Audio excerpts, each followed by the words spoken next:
Welcome to News 5 Everywhere.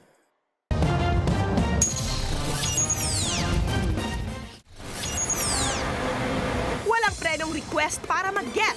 Mula nang umere ang Misibis Bay, yan na raw ang pinagkakaabalahan ni Ritz Azur. Sa sobrang busy nga raw niya, feeling niya, nagkukulang at kailangan na niyang bumawi sa kanyang fans. Kasi yung iba kapag di mo lang ma-replyan sa tweet, nagagalit na. Pero nakakatuwa na wala naman ganun ngayon sa Ritzerifics.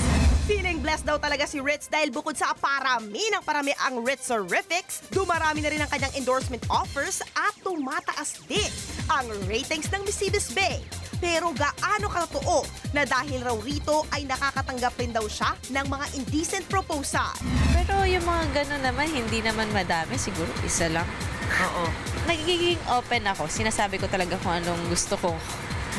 And nandyan din naman yung parents ko na sumusubaybay sa akin.